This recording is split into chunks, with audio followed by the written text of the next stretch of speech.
L'héritage caché. Le carton d'invitation était d'un blanc cassé impeccable, avec des lettres dorées gravées en relief. Madame Camille Rousseau, lisais-je pour la 10e fois ce matin-là.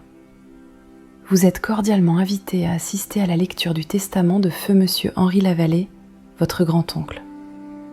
La date, aujourd'hui, 15 heures précises. L'adresse, le prestigieux cabinet d'avocats de la Tour et Associés, avenue Montaigne. Je retournais la carte entre mes doigts, perplexe. Grand-oncle Henri ? Ce nom ne me disait absolument rien. Mes parents n'avaient jamais mentionné ce parent éloigné, et pourtant, selon la lettre d'accompagnement, j'étais l'une des principales bénéficiaires de son testament. À 28 ans, je vivais dans un studio de 25 mètres carrés dans le 11e arrondissement de Paris. Mes fins de mois étaient difficiles depuis que j'avais perdu mon emploi de comptable chez une petite entreprise qui avait fait faillite. Mes économies fondaient comme neige au soleil, et cette mystérieuse convocation tombait à point nommé, même si elle m'intriguait autant qu'elle m'inquiétait. Je sortis de mon armoire ma seule tenue correcte, un tailleur noir que j'avais acheté d'occasion pour mes entretiens d'embauche. Dans le miroir fêlé de ma salle de bain, mon reflet me renvoyait l'image d'une femme fatiguée, aux cheveux châtains ternes et aux cernes marquées. Rien qui laissait présager que ma vie allait basculer dans quelques heures. L'avenue Montaigne rayonnait sous le soleil d'automne. Les vitrines des boutiques de luxe étalaient leurs merveilles, et je me sentais comme une intruse dans ce temple du raffinement. Le cabinet de la Tour et Associés occupait un immeuble haussmannien aux façades immaculées. Un portier en uniforme m'ouvrit la porte avec un sourire professionnel. La salle d'attente était un écrin de velours rouge et de boiseries sculptées. Plusieurs personnes étaient déjà installées, et à leurs vêtements, il était évident qu'elles n'évoluaient pas dans le même monde que moi. Une femme élégante, la soixantaine, portait un ensemble Chanel et consultait son téléphone avec agacement. À côté d'elle, un homme aux cheveux grisonnants, vêtu d'un costume 3 pièces, feuilletait le Financial Times. Un couple plus jeune, lui en smoking malgré l'heure matinale, elle parée de bijoux étincelants, chuchotait dans un coin. « Madame Rousseau ?» Une secrétaire aux allures strictes m'interpella. « Maître de la Tour va vous recevoir, si vous voulez bien me suivre. » Nous pénétrâmes dans un vaste bureau aux murs tapissés de livres de droit. Derrière un imposant bureau en acajou trônait un homme distingué d'une 50aine d'années, aux cheveux parfaitement coiffés et au regard perçant. « Madame Rousseau, je présume ?» Il se leva pour me serrer la main. « Maître de la Tour, je vous remercie d'être venu si rapidement. » Je m'installai dans l'un des fauteuils en cuir, me sentant minuscule dans cette pièce impressionnante. Les autres héritiers prirent place à leur tour, et je remarquai leur regard curieux, voire dédaigneux, posé sur moi. « Bien !» commença Maître de la Tour en ajustant ses lunettes. « Nous sommes réunis aujourd'hui pour la lecture du testament de monsieur Henri Lavallée, décédé le 3 octobre dernier à l'âge de 92 ans. » La femme élégante se pencha en avant. « Maître, je suis Véronique de Brissac, la nièce d'Henri. Pourrions-nous procéder rapidement ? J'ai un conseil d'administration dans 1 heure. » L'homme au Financial Times hocha la tête. « Tout à fait. Augustin de Villemont, cousin germain du défunt. » Cette formalité ne devrait pas traîner. Le couple se présenta à son tour. Maximilien et Céleste de Castelnau, petit-neveu par alliance. Tous portaient le même regard condescendant sur moi, se demandant visiblement ce que je faisais là. Maître de la Tour ouvrit un épais dossier et en sortit plusieurs documents. Le testament de monsieur Lavallée est particulier. Il contient des dispositions inhabituelles, mais parfaitement légales. Véronique de Brissac tapotait impatiemment son sac Hermès. « Maître, nous connaissons tous la fortune d'Henri. Ses participations dans l'immobilier, ses actions dans plusieurs entreprises du CAC 40. Pourrions-nous aller à l'essentiel ?» « Certes, Madame de Brissac. Cependant, je dois vous informer que monsieur Lavallée a pris des précautions particulières concernant ses biens. » Augustin de Villemont fronça les sourcils. « Que voulez-vous dire par précaution ? » Monsieur Lavallée était un observateur attentif de sa famille. Il tenait des dossiers détaillés sur chacun d'entre vous, vos activités, vos relations, votre moralité. Un silence pesant s'installa dans la pièce. Je sentais la tension monter chez les autres héritiers. « Je vais donc procéder à la lecture », continua l'avocat. « Testament d'Henri Lavallée, rédigé le 15 janvier de cette année, en présence de 3 témoins. » Il se racla la gorge et commença. Moi, Henri Lavallée, saint de corps et d'esprit, lègue mes biens selon les dispositions suivantes. À ma nièce, Véronique de Brisac. Véronique se redressa, un sourire satisfait aux lèvres. Je lègue la somme de 50 000 € ainsi que ma collection de timbres. Le sourire de Véronique se figea. Pardon ? 50 000 €? Mais c'est impossible. Henri possédait des millions. Et une collection de timbres ? Maître de la Tour leva la main pour demander le silence. À mon cousin Augustin de Villemont, je lègue la somme de 75 000 € et ma bibliothèque personnelle. Augustin devint écarlate. C'est ridicule. Henri me devait bien plus que ça. J'ai investi dans plusieurs de ses affaires. À Maximilien et Céleste de Castelnau, je lègue conjointement 100 000 € et mon service de porcelaine de Sèvres. Le couple échangea des regards incrédules. Céleste porta la main à sa gorge, faisant teinter ses perles. Un service de porcelaine ? Mais nous comptions sur cet héritage pour rénover le château familial ? Le reste de mes biens, soit l'intégralité de ma fortune personnelle, mes participations dans les entreprises Lavallée Industrie, mes propriétés immobilières en France et à l'étranger, ainsi que tous mes autres actifs, je les lègue à... Tous les regards étaient rivés sur l'avocat. Véronique se pencha en avant, certaine d'entendre son nom. Augustin ajusta sa cravate, confiant. Le couple de Castelnau retenait son souffle. Mademoiselle Camille Rousseau, fille de Marie Rousseau, née Lavallée, ma nièce. Le silence qui suivit était assourdissant. On aurait pu entendre une mouche voler. Puis comme un barrage qui cède, les protestations fusèrent de toutes parts. « C'est impossible !» hurla Véronique en se levant d'un bond. « Qui est cette femme ? Je n'ai jamais entendu parler d'une Marie Lavallée. » Augustin tapa du poing sur la coudoir de son fauteuil. « Il y a erreur. Cette personne n'a rien à voir avec notre famille. » Céleste de Castelnau me regardait comme si j'étais une extraterrestre. « Elle n'a même pas l'air de connaître Henri. Regardez-la, elle est sous le choc. » C'était vrai. J'étais pétrifiée, incapable de prononcer un mot. Moi, l'héritière principale d'Henri Lavallée ? C'était impossible. Il y avait forcément une erreur. Maître de la Tour leva à nouveau la main pour rétablir le calme. « Mesdames, messieurs, je vous prie de vous ressaisir. Le testament est parfaitement légal et les dispositions claires. » Il se tourna vers moi avec bienveillance. « Mademoiselle Rousseau, permettez-moi de vous expliquer. Votre mère, Marie Rousseau, était effectivement Marie Lavallée avant son mariage. Elle était la fille de Paul Lavallée, le frère cadet d'Henri. » J'avais l'impression de recevoir des gifles successives. Ma mère ? Mais elle était morte quand j'avais 15 ans. Et elle n'avait jamais mentionné cette famille fortunée. Elle était vendeuse dans un magasin de vêtements et nous vivions modestement. Il y a 28 ans, continua l'avocat, Marie Lavallée a épousé votre père, Jacques Rousseau, contre la volonté de sa famille. Henri et les autres ont désapprouvé cette union avec un homme qu'ils jugeaient indigne de leur rang social. Augustin renifla avec mépris. Un ouvrier. Elle a épousé un simple ouvrier. Cependant, reprit Maître de la Tour, l'héritage de mademoiselle Rousseau est assorti de conditions particulières. Mon cœur se serra. Bien sûr, il y avait des conditions. C'était trop beau pour être vrai. Monsieur Lavallée était un homme prudent. Il craignait que sa fortune ne soit dilapidée ou mal utilisée. En conséquence, mademoiselle Rousseau devra faire ses preuves avant de pouvoir hériter complètement.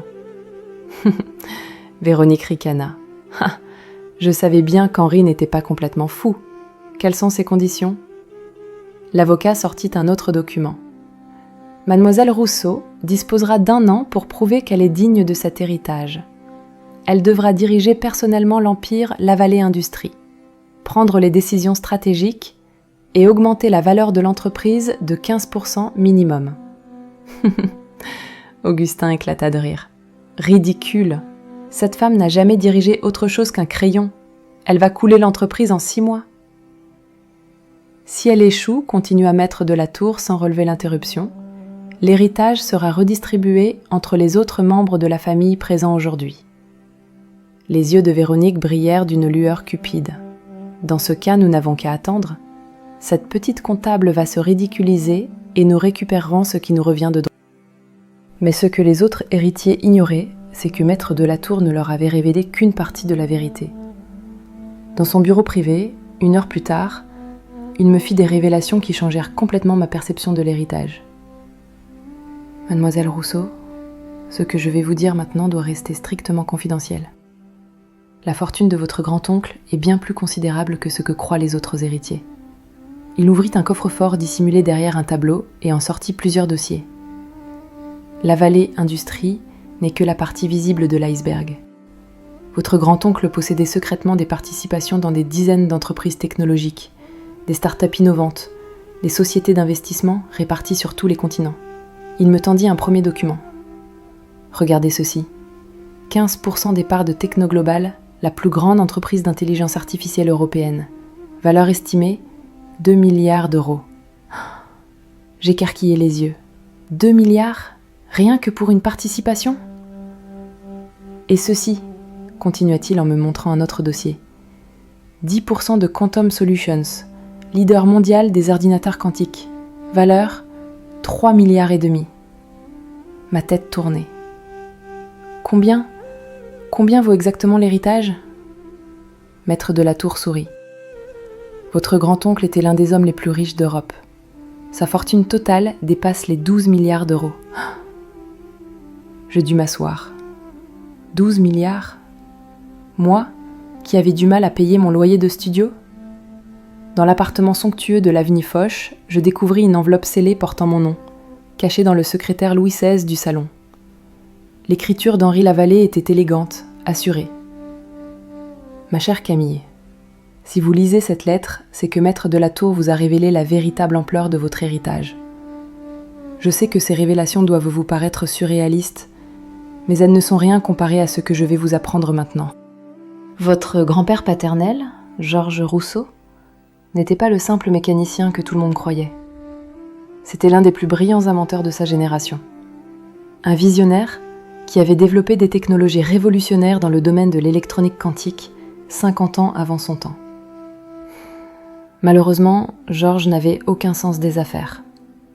Quand je l'ai rencontré en 1975, il était au bord de la ruine, harcelé par ses créanciers, sur le point de tout perdre.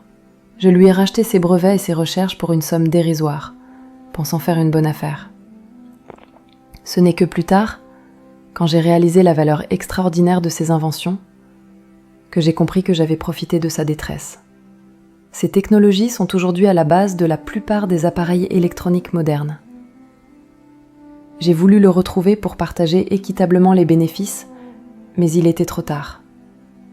Georges Rousseau était mort dans un accident de voiture, laissant son fils Jacques dans la pauvreté. L'ironie de l'histoire, ma chère Camille, c'est que quand Marie a épousé votre père, nous avons rejeté cette union parce que nous jugions Jacques indigne de notre rang social.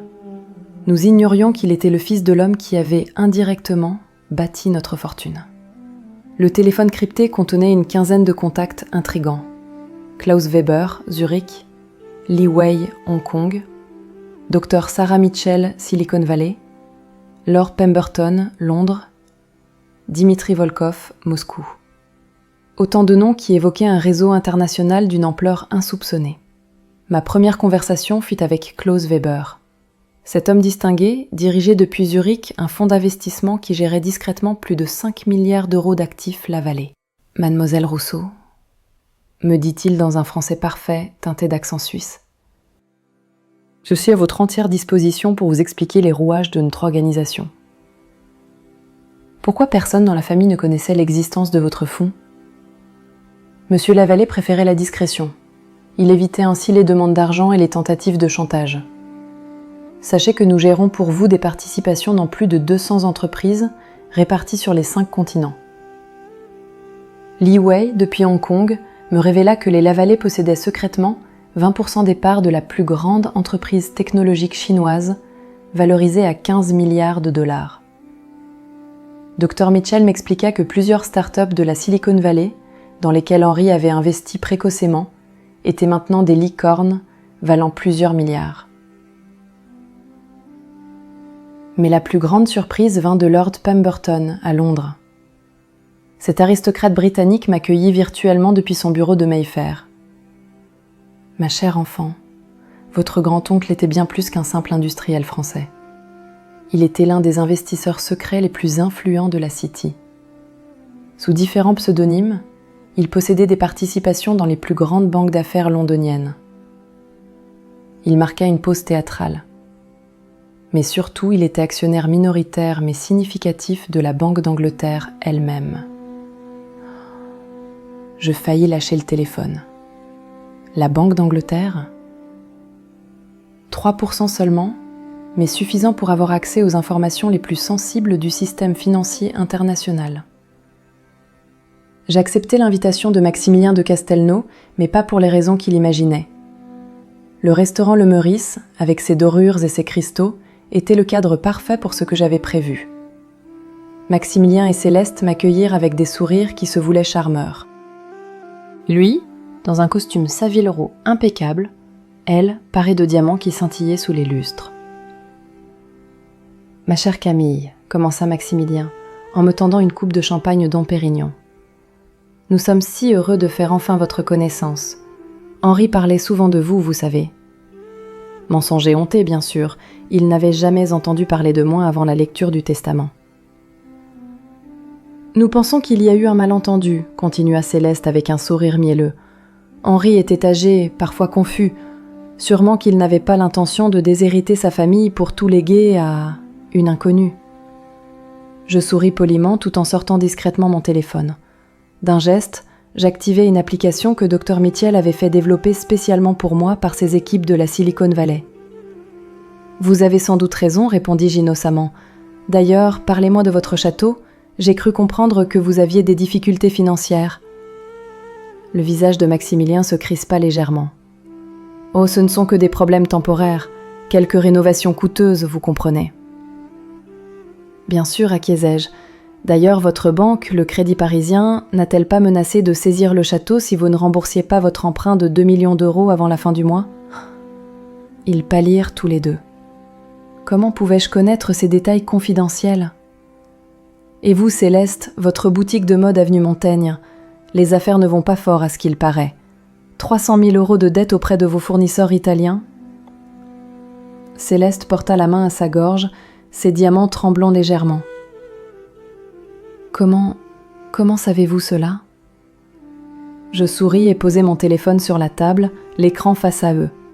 L'application affichait en temps réel leur profil financier complet. Dettes, créances, patrimoine, flux de trésorerie. Vous voyez, mes chers cousins, quand on hérite d'un empire technologique, on a accès à certaines informations. Par exemple, saviez-vous que la Vallée Industrie possède 15% des parts du Crédit Parisien ? Ou que nous avons récemment racheté la société de factoring qui gère les créances de vos fournisseurs italiens ? Leur visage était maintenant livide. En d'autres termes, continuai-je en dégustant tranquillement mon champagne, vous me devez de l'argent. Indirectement, certes, mais vous me devez de l'argent. Maximilien tenta de reprendre contenance. Camille, voyons, nous sommes famille. Sûrement que nous pouvons trouver un arrangement. Famille ? Je sortis mon téléphone et leur montrai l'enregistrement de leur conversation d'hier soir, obtenu grâce au système de surveillance que Klaus Weber avait mis en place à ma demande. Leurs voix résonnèrent clairement dans le restaurant. « Cette petite conne ne sait même pas compter », disait la voix de Maximilien. « Nous devons la discréditer avant qu'elle ne prenne officiellement la direction de l'entreprise. » « Absolument, » répondait Céleste. « Et si ça ne marche pas, nous avisons. Un accident est si vite arrivé. » Le silence qui suivit était glacial. Les autres clients du restaurant avaient cessé leur conversation, sentant la tension à notre table. « Un accident ?» répétai-je calmement. « Comme celui qui est arrivé à mon grand-père Georges Rousseau en 1975 ? Parce que j'ai des raisons de croire que ce n'était justement pas un accident. » Maximilien et Céleste échangèrent un regard panique. Comment pouvais-je savoir ? Les archives de cet accident avaient été soigneusement effacées. Céleste craqua la première. « Ce n'était pas notre idée, sanglota-t-elle. C'est Henri qui nous avait demandé de dissuader votre grand-père d'aller voir la police. »« Tais-toi » siffla Maximilien, mais il était trop tard. Henri avait peur que Georges Rousseau ne réclame des royalties sur ses brevets. Il nous avait payé pour le convaincre de se taire. Nous ne voulions pas le tuer, juste lui faire peur. Mais la voiture a dérapé et... Je restais impassible, mais intérieurement j'étais bouleversée. Mon grand-oncle Henri, celui qui me léguait sa fortune par culpabilité, avait été responsable de la mort de mon grand-père. Vous venez d'avouer un meurtre dans un lieu public, dis-je froidement. Heureusement pour vous, ma proposition va vous éviter la prison. Je sortis de mon sac un document préparé par Maître de la Tour. Voici un contrat de cession. Vous me vendez toutes vos propriétés, actions et biens pour la somme symbolique d'1 €. En échange, j'efface vos dettes et je ne révèle jamais votre implication dans la mort de Georges Rousseau. C'est du chantage, protesta faiblement Maximilien. C'est de la justice, répliquai-je. Signez ou je transmets cet enregistrement au procureur de la République dans l'heure. Ils signèrent. Je convoquai tous les héritiers pour une réunion extraordinaire dans la salle du conseil d'administration de La Vallée Industrie. Le building de verre et d'acier de 30 étages dominait la défense, et de la salle de conférence au dernier étage, on avait une vue panoramique sur tout Paris. Véronique de Brissac arriva la première, vêtue d'un tailleur Dior, l'air hautain et sûr d'elle. Augustin de Villemont la suivit, consultant ostensiblement sa Rolex comme s'il avait mieux à faire. Les Castelnau fermaient la marche, visiblement nerveux depuis notre conversation de la veille. « Bien », commençai-je en prenant place au bout de la table ovale. « Merci d'être venu. J'ai quelques révélations à vous faire. » Véronique ricana. « Des révélations ? Allons donc. Nous savons tous que vous n'êtes qu'une usurpatrice qui va ruiner l'entreprise d'Henri en quelques mois. » « Justement, parlons d'Henri, » répondis-je calmement. « Savez-vous ce qu'il m'a légué exactement ? » « Une entreprise en déclin et quelques propriétés, » répondit Augustin avec dédain. « Rien qui justifie votre arrogance. » Je souris et activai l'écran géant de la salle de conférence. Les logos de dizaines d'entreprises internationales apparurent. Apple, Google, Samsung, Huawei, Tesla, Microsoft. Henri Lavallée possédait des brevets essentiels utilisés par toutes ces entreprises. Chaque smartphone, chaque ordinateur, chaque voiture électrique vendue dans le monde me rapporte des royalties. Les visages commencèrent à changer d'expression. L'année dernière, ces royalties ont généré 4,5 milliards d'euros de revenus. Cette année, avec l'explosion de l'intelligence artificielle et des voitures autonomes, nous devrions atteindre 6 milliards. Véronique bégaya. 6 milliards ? Ce n'est que le début, continuai-je en faisant apparaître d'autres chiffres. Nos participations secrètes dans les entreprises technologiques mondiales valent aujourd'hui plus de 15 milliards d'euros. Notre empire immobilier, réparti sur 5 continents, en vaut 8 milliards de plus. Augustin s'était levé et regardait les chiffres avec stupéfaction. C'est impossible. Henri n'était pas si riche. Henri Lavallée était l'un des 5 hommes les plus riches d'Europe, révélai-je. Et maintenant, c'est moi. Je fis apparaître la une du Financial Times de ce matin. Camille Rousseau entre dans le classement des plus grandes fortunes mondiales, avec un patrimoine estimé à 28 milliards d'euros. Le silence était total. Ils réalisaient enfin l'ampleur de ce qu'ils avaient perdu. « Mais ce n'est pas tout, » ajoutai-je. J'ai découvert certains secrets sur notre famille. Par exemple, les vraies raisons de la mort de mon grand-père, Georges Rousseau. Les Castelnau devinrent livides. Ou encore les pratiques fiscales douteuses de certains d'entre vous. Véronique, vos comptes en Suisse, cachés au fisc français. Augustin, vos malversations dans la gestion du patrimoine familial que vous administrez. Je leur montrai leur dossier complet, obtenu grâce au réseau d'informateurs d'Henri. J'ai tous les éléments pour vous faire inculper. Fraude fiscale, détournement de fonds, complicité de meurtre. Vous pourriez passer le reste de votre vie en prison. Véronique s'effondra sur sa chaise. Que voulez-vous ? Justice, répondis-je simplement. Et réparation. 6 mois plus tard, j'avais complètement transformé l'empire Lavallée. La petite comptable timide s'était muée en une femme d'affaires redoutable, capable de tenir tête aux plus grands patrons mondiaux. Ma première décision avait été de révéler publiquement l'existence du réseau secret d'Henri. L'annonce fit l'effet d'une bombe dans les milieux financiers internationaux. Du jour au lendemain, Lavallee Industries devint l'une des entreprises les plus scrutées au monde. Klaus Weber quitta la Suisse pour s'installer à Paris, comme directeur financier de mon holding.